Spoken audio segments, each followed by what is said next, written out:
বন্ধুরা, আজ আমি আপনাদের এমন একটা খবর দিতে যাচ্ছি, শুনলে হয়তো আপনারাও বলবেন এই লোকটা মিরাকেল না ম্যাজিক করছে। বন্ধুরা, আমি বলছি বাংলাদেশের বর্তমান প্রধানমন্ত্রী মোহাম্মদ ইউনূসের কথা, যিনি নোবেল জয়ী, যিনি দরিদ্রের অর্থনীতিবিদ নামে পরিচিত। আর এখন তিনি এমন একটা কাজ করেছেন যা দেখলে মনে হয় ভাই, অর্থনীতির বইটাই নতুন করে লিখে ফেলতে হবে। ঘটনাটা হলো, বাংলাদেশে এখন চালের কড়াকড়ি চলছে, বাজারে দাম বেড়ে আকাশ ছোঁয়া, নির্বাচন দরজায় কড়া নাড়ছে, আর সরকারের চিন্তা একটাই, যেভাবেই হোক মানুষকে খুশি করো, পেট ভরাও, ভোট বাঁচাও। এখন এই অবস্থায় সরকার সিদ্ধান্ত নিল চাল আমদানি করতে হবে। ঠিক আছে, আমদানি করো, কিন্তু প্রশ্ন হলো কার কাছ থেকে? এখানেই আসছে মোহাম্মদ ইউনূসের অর্থনৈতিক ম্যাজিক।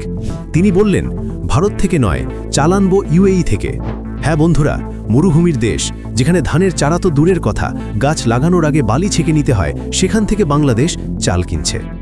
এখন বলুন তো, এটা মিরাকল না মজাক? আর আসল মজা হলো, সবাই জানে এই চাল আসলে ভারত থেকেই গেছে।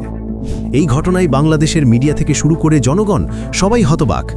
দেশের মানুষ প্রশ্ন করছে, ভারত তো একদম বর্ডারের ওপারে, কম দামে ভালো চাল দেয়, তাহলে ঘুরে মরুভূমি পেরিয়ে ইউএই থেকে আনতে হলো কেন? এখন শুনুন ইউনূস সরকারের ব্যাখ্যা। এমন যুক্তি দেবেন, শুনে অর্থনীতির শিক্ষকও কেঁদে ফেলবেন। প্রথম কারণ, ভারতের সঙ্গে আমাদের ট্রেড ইমব্যালেন্স বেড়ে গেছে। মানে আমরা ভারতের কাছ থেকে বেশি কিনছি, তারা আমাদের কাছ থেকে কম নিচ্ছে, তাই এবার ভারসাম্য রাখতে ভারত বাদ দিয়ে অন্য দেশ থেকে নিচ্ছি। ভালো কথা, কিন্তু ভাই, ইউএই তো চাল উৎপাদনই করে না, ওরা তো সেই ভারতীয় চালই ঘুরিয়ে আপনাদের পাঠাচ্ছে। তাহলে ট্রেড ইমব্যালেন্স কই গেল? দ্বিতীয় যুক্তি, ফরেন এক্সচেঞ্জ অপটিমাইজেশন। মানে ইউএইতে অনেক বাংলাদেশি কাজ করে, তাই সেখান থেকে কিনলে সেই টাকা ঘুরে বাংলাদেশেই ফিরে আসবে। এখন বলুন তো বন্ধুরা, এটা লজিক না লোক দেখানো ম্যাজিক? কারণ সরকার তো চালের দাম ইউএই কোম্পানিকে দিচ্ছে, প্রবাসী শ্রমিককে না। তৃতীয় যুক্তি আরও দারুণ, ডাইভার্সিফিকেশন। মানে শুধু ভারতের উপর নির্ভর করা ঠিক নয়, নতুন উৎস খুঁজতে হবে। কিন্তু যেই চালটা ইউএই থেকে কিনছেন সেটা তো ভারতেরই চাল, তাহলে ডাইভার্সিফিকেশন হচ্ছে না, হচ্ছে ডাইভার্সন। এখন আসুন বাস্তবটা দেখি বন্ধুরা। চাল নিয়ে এই মিরাকেলের ভেতরে আসলে লুকিয়ে আছে একটা বড় আর্থিক চালাকি। চুক্তি অনুযায়ী বাংলাদেশ মোট 1 লাখ টন চাল কিনছে, অর্ধেক মায়ানমার থেকে আর অর্ধেক ইউএই থেকে। ইউএই থেকে সরবরাহ দিচ্ছে MS Credent 1 FZ নামের এক কোম্পানি। দাম ধরা হয়েছে প্রতি টনে $355.99। শুনে মনে হচ্ছে বেশ সস্তা, তাই না? কিন্তু এখন শুনুন মজাটা।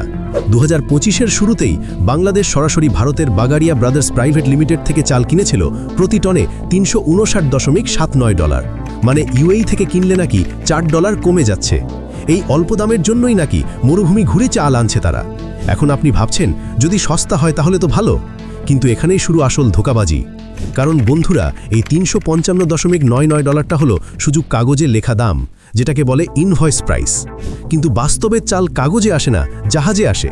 আর সেই জাহাজের খরচ, বন্দর ফি, কমিশন, রিএক্সপোর্ট চার্জ সবকিছু বাদ দিলে দেখা যায় ইউএই ঘুরে চাল আনতে খরচ পড়ছে প্রায় $380 থেকে $390 প্রতি টন। মানে ভারতের চালের তুলনায় $20 থেকে $25 বেশি। এখন প্রশ্ন উঠতে পারে, তাহলে সরকার কাগজে কম দাম দেখাচ্ছে কেন? কারণ ভোটের আগে গল্পটা এমনভাবে সাজানো দরকার, দেখুন আমরা ভারতের বাইরে থেকেও সস্তা চাল আনতে পারছি। বাস্তবে কিন্তু হচ্ছে উল্টো। সরকার কাগজে সস্তা দেখাচ্ছে, কিন্তু পেটের ভিতর দিয়ে চালটা যাচ্ছে অনেক বেশি দামে। এখন একটু হিসাব কষে দেখুন বন্ধুরা, 1 লাখ টন চাল মানে 1 মিলিয়ন টন কেজি। প্রতি টনে যদি বাস্তব দাম বেড়ে যায় গড়ে $20, তাহলে এই একটা চুক্তিতেই বাংলাদেশের অতিরিক্ত খরচ হচ্ছে প্রায় $2 মিলিয়ন, মানে প্রায় 17 কোটি টাকা। এখন বলুন, এই টাকাটা কে দিচ্ছে? সাধারণ মানুষ, যাদের ট্যাক্স থেকেই চাল কেনা হচ্ছে। আর এই বাড়তি টাকাটা কোথায় যাচ্ছে? এর একটা অংশ যাচ্ছে ইউএইর কোম্পানির পকেটে, একটা অংশ বন্দর ফি, কমিশন, আর একটা অংশ রাজনৈতিক লবির ঘরে। অর্থাৎ চালের প্রতিটা কেলিতে লুকিয়ে আছে কেবল ভাত নয়, আছে কমিশনের গন্ধ। বাংলাদেশ সরকার যতই বলুক তারা স্মার্ট ট্রেড করছে, বাস্তবে তারা ইউএইর মধ্যস্বত্বভোগীদের মুনাফা বাড়িয়ে দিচ্ছে, আর দেশের রিজার্ভ থেকে আরও টাকা বেরিয়ে যাচ্ছে। ভারতের কৃষক লাভবান হচ্ছে, ইউএই ব্যবসায়ী কমিশন মারছে, আর বাংলাদেশের জনগণ তারা কেবল বেশি দামে সেই চাল কিনছে বাজার থেকে। অর্থাৎ একদিকে সরকার বলছে, দেখুন আমরা সস্তায় চাল এনেছি, আর অন্যদিকে দেশের অর্থনীতির শিরায় শিরায় রক্তক্ষরণ হচ্ছে। বাংলাদেশ বছরে প্রায় 37.7 মিলিয়ন মেট্রিক টন চাল উৎপাদন করে, কিন্তু তাদের প্রয়োজন হয় প্রায় 40 মিলিয়ন টন, অর্থাৎ ঘাটতি প্রায় 30 লাখ টন। তার উপরে 2024 সালের বন্যায় নষ্ট হয়েছে আরও 11 লাখ টন। এখন আপনি ভাবুন, এই অবস্থায় সরকার কি করবে? চাল আনতেই হবে, তা বুঝি, কিন্তু কোথা থেকে?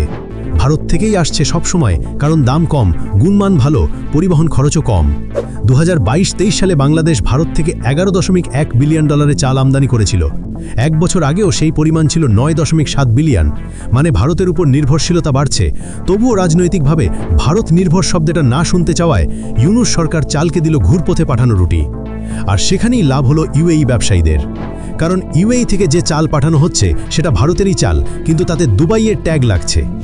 বাংলাদেশি মিডিয়া এখন সরাসরি প্রশ্ন করছে এই ডিসিশনের পেছনে কার পকেট ভারী হলো। একজন অর্থনীতিবিদ বলেছেন, ভারতের চাল ঘুরে ইউএই হয়ে বাংলাদেশে আসছে, এটা অর্থনীতির না, রাজনীতির চাল। আর এই চাল যে শুধু চাল নয়, সেটা বুঝছেন ভারতও। ভারত এখন চালকে ব্যবহার করছে সফট পাওয়ার হিসেবে। যেভাবে আমেরিকা তেল ব্যবহার করে, ভারত এখন চাল ব্যবহার করছে। 2023 সালে ভারত বিশ্বের সবচেয়ে বড় রপ্তানিকারক দেশ ছিল, প্রায় 22 মিলিয়ন টন চাল রপ্তানি করেছে। আর এই রপ্তানি দিয়ে শুধু অর্থনৈতিক নয়, রাজনৈতিক প্রভাবও তৈরি করছে। এখন ভাবুন, ভারত চাইলে চাল রপ্তানি বন্ধ করে দিতে পারে। তাহলে বাংলাদেশের বাজারে একদিনেই আকাশ ছোঁয়া হয়ে যাবে। আর সেই ভয়টাই বাংলাদেশের রাজনৈতিক নেতৃত্বকে বাধ্য করছে ভারতকে এড়িয়ে না গিয়ে ঘুরে গিয়ে নিতে। মানে দরজায় ঢুকবে না, কিন্তু জানালা দিয়ে ঢুকবে। এখন পাকিস্তানের কথাও বলি, তারা বলেছিল আমরা ভাই ভাই, আমরা বাংলাদেশকে চাল দেব। কিন্তু 2025 সালের ভয়ঙ্কর বন্যায় পাকিস্তানের পাঞ্জাব প্রদেশের 60% ধানক্ষেত ধ্বংস। দেশ নিজে এখন IMF-এর কাছে হাত পাচ্ছে। তাহলে চাল দেবে কিভাবে? অর্থাৎ বাংলাদেশকে শেষ পর্যন্ত ঘুরে ফিরেও ভারতের দিকেই তাকাতে হচ্ছে। এদিকে বাংলাদেশে রাজনৈতিক অস্থিরতা চরমে। আর ইউনূস, যিনি বলেছিলেন তিনি দুর্নীতিমুক্ত বাংলাদেশ গড়বেন, এখন তার আমলেই দেশের সবচেয়ে বিতর্কিত চুক্তি হচ্ছে। বন্ধুরা, এই চালের গল্প শুধু খাদ্যের গল্প নয়, এটা প্রভাবের গল্প, ক্ষমতার গল্প আর ভারতের নীরব আধিপত্যের গল্প। ভারত কোনো যুদ্ধ না করেও এখন পুরো দক্ষিণ এশিয়ার খাদ্যনির্ভর রাজনীতিকে নিয়ন্ত্রণ করছে। যেখানে পাকিস্তান নিজেকে রক্ষা করতে পারছে না, বাংলাদেশ ঘুরে ফিরেও ভারতের ছায়ায় আসছে। আর ভারতের কৃষক নিজের জমিতেই কূটনীতি লিখে ফেলছে। চালের এক একটা দানা যেন ভারতের প্রভাবের ছাপ বহন করছে। যেখানেই যায় সেখানে ভারতের নাম থাকে, যদিও ট্যাগ বদলে যায় মেড ইন দুবাই বলে। শেষ পর্যন্ত সত্যিটা একটাই, বাংলাদেশ চাইলেও ভারতের হাত ছাড়া চলতে পারবে না। বন্ধুরা, এই গল্পটা এখানেই শেষ নয়। এটা আমাদের শেখায় দক্ষিণ এশিয়ার রাজনীতিতে অস্ত্র, ট্যাঙ্ক, মিসাইল না, এক বস্তা চালই এখন সবচেয়ে শক্তিশালী হাতিয়ার। কারণ পেট খালি থাকলে ভোট যায়, আর ভোট গেলে ক্ষমতাও যায়। আর এই সত্যটাই এখন পুরো অঞ্চলের রাজনীতিকে চালাচ্ছে। তাই বলছিলাম শুরুতে, মোহাম্মদ ইউনূস মিরাকেল করছেন ঠিকই, কিন্তু সেই মিরাকেলের নাম চালের রাজনীতি। এই বিষয়ে আপনাদের মতামত কমেন্ট জানাতে ভুলবেন না। আপনাদের কি মনে হয়, মোহাম্মদ ইউনূস ম্যাজিক নাকি মিরাকেল কি চালাচ্ছে? তো বন্ধুরা, আজকের ভিডিওটা আমরা এখানেই শেষ করছি। ভিডিওটা ভালো লাগলে ভিডিওটাতে একটা লাইক করে দিন এবং বন্ধুদের সাথে ভিডিওটি শেয়ার করে দিন। আর চ্যানেলে নতুন হলে চ্যানেলটিকে সাবস্ক্রাইব করে পাশের বেল বাটনটিকে অল করতে ভুলবেন না। দেখা হচ্ছে পরের ভিডিওতে। জয় হিন্দ, জয় ভারত।